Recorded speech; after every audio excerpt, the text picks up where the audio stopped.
Alright guys, welcome back to Formula 1 Drama, one of the more remarkable 15-hour periods in recent memory, as the team principal rostermania has been way more interesting honestly than the driver changes this season. In the last 15 hours it's all kicked off, started by Binotto leaving Ferrari a few days ago. All the dominoes have now fallen into place. Going to break down today what's happening, why it's happening, and the implications for next season, with 4 team principals changing in just the space of a few hours. Very much enjoy your thoughts in the comment section below. Hit the like button if you enjoy.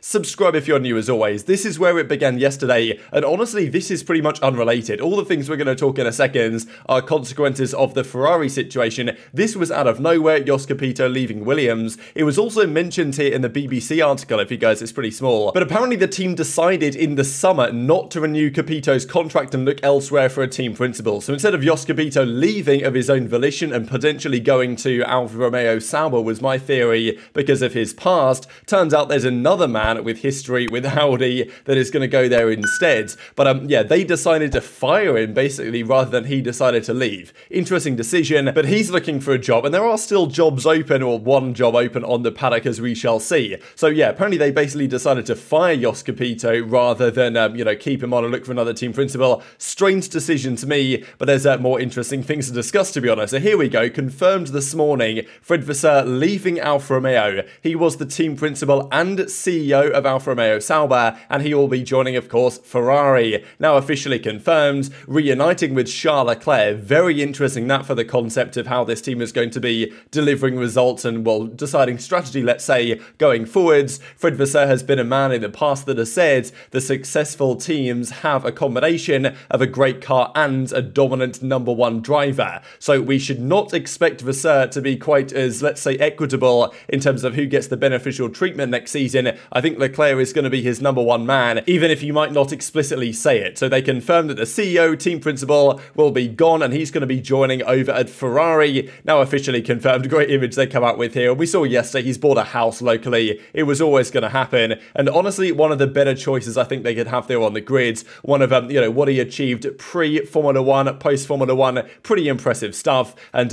obviously, well, he has a few comments here. Truly delighted to take over this leadership position. Hopefully for his sake he's made sure that he's got some sort of exit clause in his contract such that he gets paid if they decide to fire him, because we know this job can be rather a poison chalice. But I think Vasseur, if there's any man that I expect can do a pretty solid job here, he is well, one of the top guys. Now we have obviously rumours, because Binotto was the TP, the team principal, and the technical director over there. Vasseur's not going to be the technical director. They're going to apparently bring back Simone Resta from Haas to do that job. Not confirmed yet though, and we'll see if Vasseur over time here decides, you know what, this strategy team is hopeless, I'm going to fire all you guys and get in a better team. Maybe that's what Binotto didn't do, and what might have cost him his job at the end of the day. So look, I think an exciting prospect. Ferrari need to make sure they can lock this down quickly. He's going to start working there from January. He worked with Lewis Hamilton in the past, he worked with Charles Leclerc rather recently, and that to me is one of the more interesting things here, because Leclerc is clearly his guy. He knows that Leclerc is the guy with Ferrari to take them to the top, and it's been a key priority of Ferrari to ensure that the relationship with Charles Leclerc doesn't break down. Ferrari want to ensure that Leclerc signs an extended deal for the next few years. They can only do that if he has faith in the team,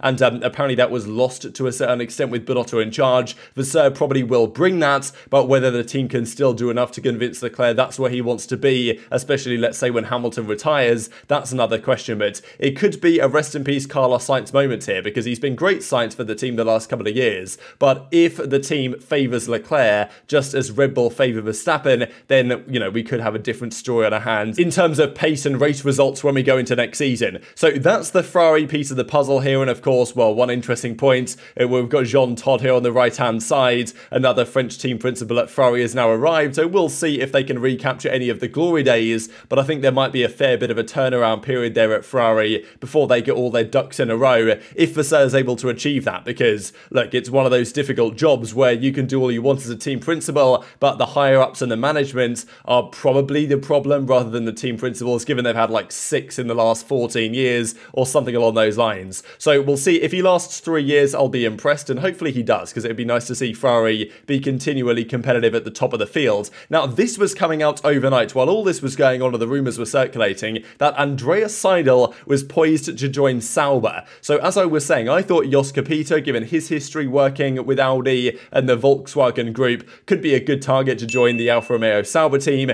That isn't going to be Alfa Romeo for long. They're going to be Audi Sauber sooner rather than later. Now, Andreas Seidl also has great experience with those guys, and turns out he was the man they wanted to bring it all along. Now, it turns out that Seidl was going to leave McLaren anyway at some point, but he effectively fast-tracked it after everything happened with Ferrari. So this was then confirmed just hours later, minutes later really, that Andreas Seidl is going to leave McLaren as their team principal, who was appointed not long ago, and join Sauber as the CEO. So not, crucially, the CEO and team principal. So maybe there is a world in which Jost Capito and Andreas Seidl both end up at Alfa Romeo Sauber. But yeah, so he's not going to be in the team principal role anymore. He's going to be exclusively the CEO managing the business side. And that's the thing, a lot of these team principals have multiple roles. Toto Wolff does like 3 different roles for Mercedes. A lot of the other team principals are either TP and technical director, TP and CEO, like Jost Capito was that for Williams. So there's a lot on these guys' plates. Yeah, they're going to pay a lot of money for it, but Seidl's just the CEO of Sauber Group, and very incidental timing with the Audi acquisition, takeover, whatever, happening soon.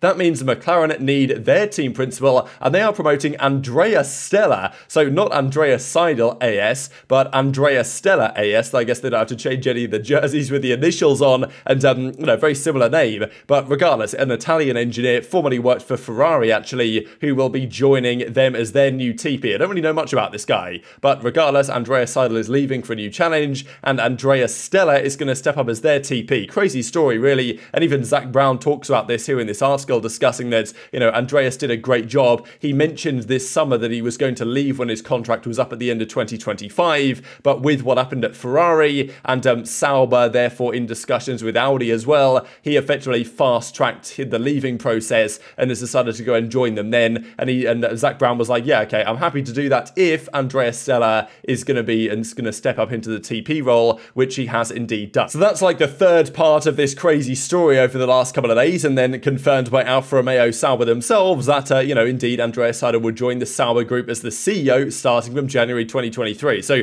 I haven't really remember any time like this in recent memory where, like, okay, this season, the silly season as it's often called with the drivers, was pretty crazy. Of course, the Piastri thing, that was pretty dramatic, but everything else was pretty much expected. The Logan Sargent one was a bit of a curveball in there towards the end of the season, and of course Alonso to Aston Martin. But like genuinely, this like last day or so for the team principals has been way more chaotic and crazy than we've even seen with the drivers this season. And it's very rare that you get 4 changes in team principals, especially all swapping around between teams like this. Yes, last year Otmar went from Aston Martin to Alpine, but yeah, it doesn't usually happen this often and this widespread where the top guys are just getting passed around between the teams basically. So this just quickly on Andrea Stella, formerly at Ferrari. Here he is with Alonso back in the day. Now he's going to be working at McLaren as their new team principal. So absolute madness, to be honest, that's going on here. And yeah, officially confirmed then by Formula One. The graphics guy for these type of graphics is working absolute overtime putting these together, because there was a lot that happened in a very short space of time.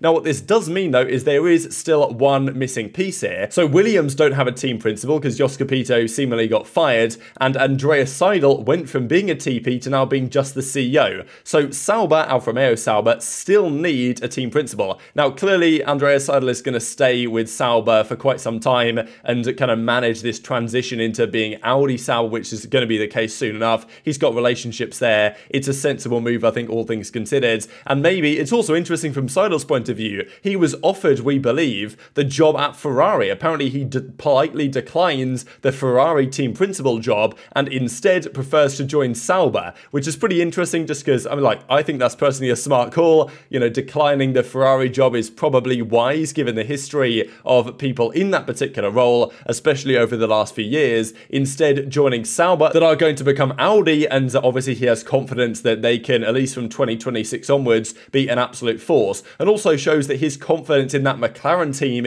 is also practically non-existent. So it's interesting from just like looking at Seidl's actions, what this means for Ferrari, but also what it means for what's going on there at McLaren, and maybe the lack of confidence that he saw in that particular outfit. If he thought they were going to succeed next season, maybe he wouldn't have left quite yet. So this is all the things that have happened there, but Sauber do still need a team principal, right? So I just do wonder whether Jost Capito, if he did get fired, and it's not like he chose to retire let's say, as we kind of maybe read from the words that were stated by the team themselves, that maybe that team principal role at Sauber could be open for him still potentially. So Williams need a man, and Sauber need a man to come through there in their team principal role. But apart from that, it's all absolute chaos, and it's all been kicked off once again by Ferrari. Okay, the Jos Capito, he probably gets fired anyway, as we saw a few minutes ago. But if Binotto doesn't get kicked from Ferrari, which is a long time coming now, then all of this other stuff doesn't happen. But it's just funny how it all went down in a very short space of time and not dragged out over many days. Like, everything happened overnight and this morning. It's absolutely kind of crazy. So, and yeah, of course, what this does mean, though, is that they will need a TP over there with the Sauber group. And, you know, maybe, I know a guy, I know people have been joking around as well about Kimi Räikkönen making the glorious return. And this I thought was pretty funny, just a motorsport. They do a silly season team boss edition, confirmed bosses. They did this last night. And then guess what? By this morning, it's all changing again. The Ferrari one is now confirmed. Seidl's left. Alfa Romeo Vasseur, he's gone. Like, you know, of course, okay, Franz Tost and these other guys are still there. But Williams also need a new guy as well. Absolute chaos. Hopefully I did a decent enough job explaining what this happened for, why it happened, and what it means going forward. Hit the like button if you enjoyed. Subscribe if you're new. Take care, and I'll see you next time.